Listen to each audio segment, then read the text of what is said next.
You look around your home, and there are still things left unfinished. The laundry can wait another day. Messages remain unanswered. Your to-do list looks almost the same as it did this morning. Yet somehow, your body feels heavy. Your mind feels foggy. Even simple decisions seem to ask for more energy than you have left. It's a confusing kind of exhaustion. Because when we think about being tired, we usually imagine physical work. We picture someone lifting heavy boxes, running long distances, or working from sunrise until sunset. But there is another kind of tiredness, the kind that cannot always be seen, the kind that comes from carrying invisible weight. Maybe you've been carrying worries that no one else knows about. Maybe you've been trying to stay strong for your family. Maybe you've been overthinking every conversation, wondering if you said the wrong thing. Maybe you've been pretending that you're okay because explaining how you really feel seems too exhausting. If any of that sounds familiar, I hope you know that your tiredness makes sense. Our minds and bodies are deeply connected. When we experience ongoing stress, our nervous system can stay on high alert for much longer than it was designed to. Even if you're sitting quietly on the couch, your brain may still be working as though it needs to solve problems, predict danger, or prepare for what might happen next. That kind of effort is invisible, but it is still effort. Imagine carrying a backpack. At first, it feels manageable. You barely notice its weight. Then, throughout the day, someone quietly places another book inside. Then another. Then another. No single book feels impossible to carry. But after hours of walking, the backpack feels much heavier than it did that morning.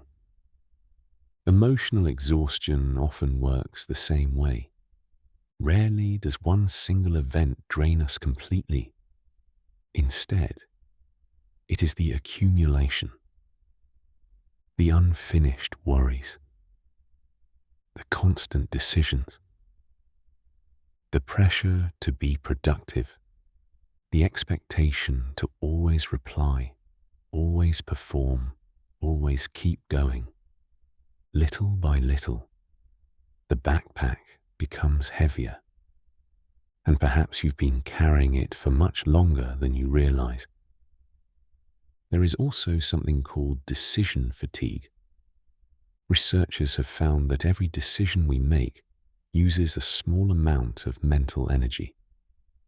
Most of us make hundreds, sometimes thousands of decisions every day without even noticing. What should I eat? Should I answer this message now or later? Did I say the right thing? What should I do tomorrow?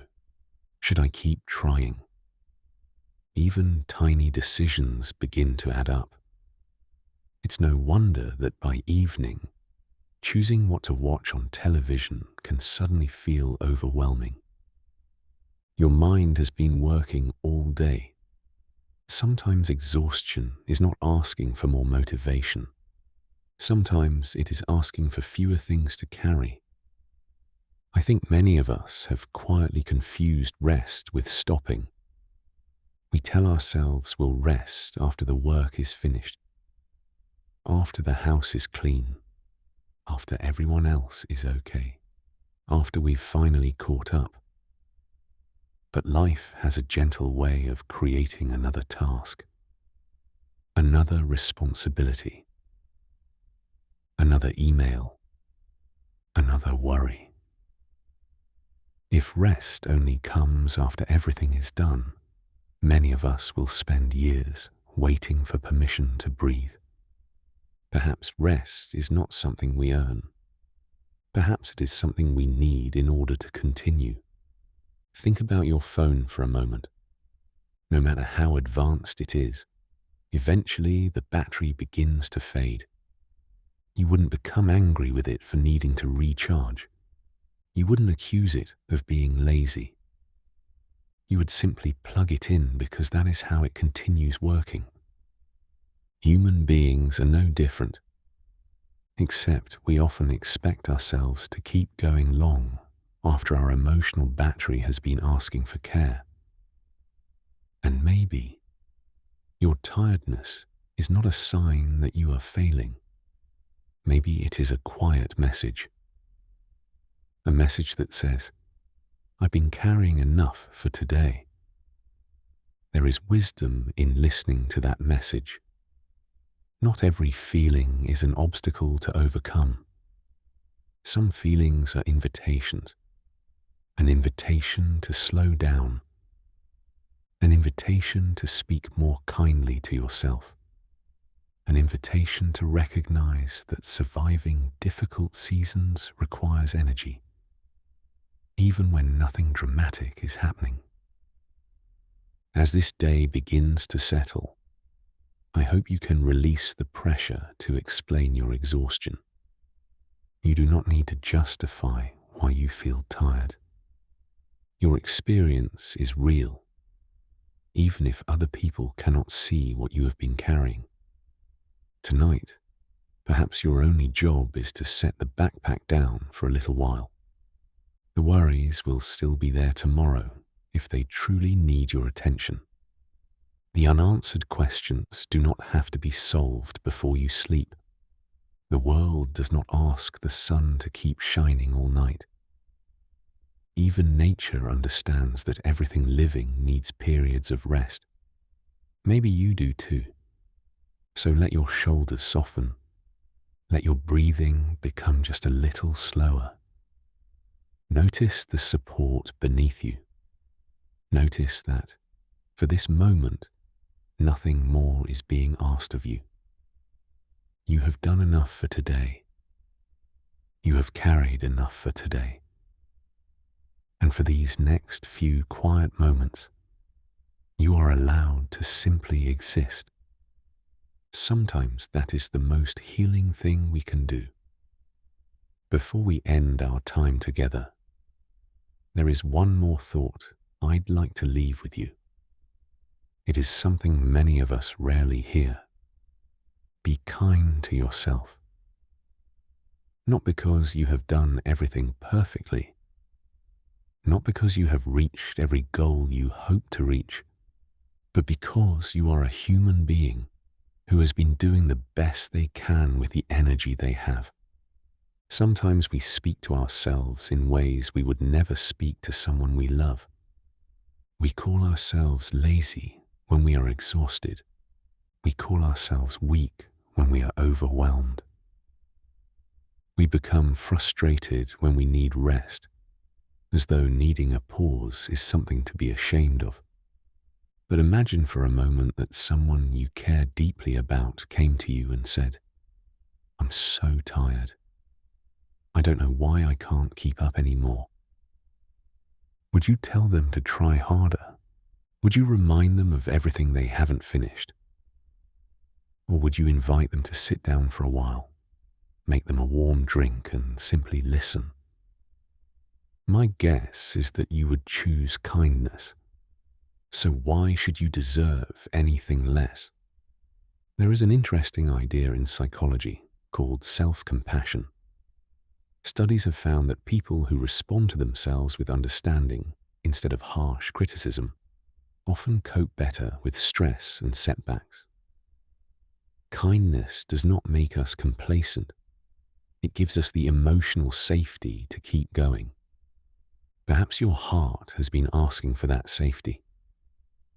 Not another lecture, not another impossible standard, just a softer place to land. Think about the people who have made you feel safe in life. They probably weren't the loudest people. They weren't the ones who expected perfection.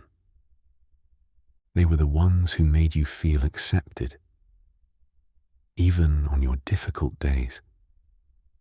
What if, little by little, you became one of those people for yourself? Not overnight, not perfectly, just one gentle choice at a time. Maybe tomorrow, instead of saying, "I didn't do enough," you could say, "I did what I could today." Instead of saying, "I should be stronger," you could quietly remind yourself, "I've been carrying a lot." Instead of asking, "What's wrong with me?" perhaps you could ask, "What has been weighing on me lately?" Sometimes the answers we need begin with gentler questions.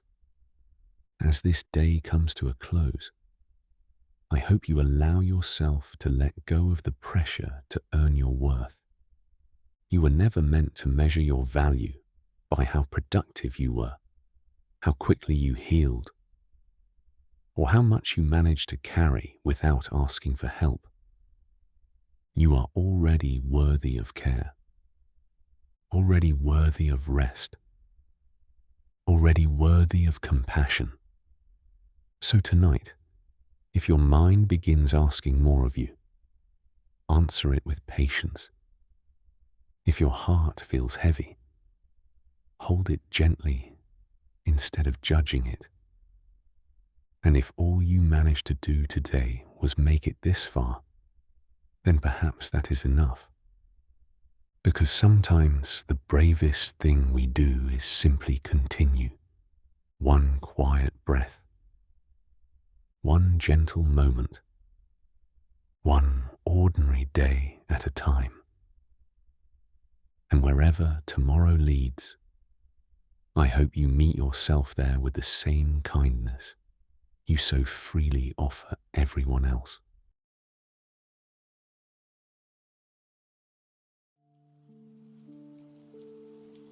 Thank you for listening, liking, and commenting. Please share Soul Planet with someone who you think may need it.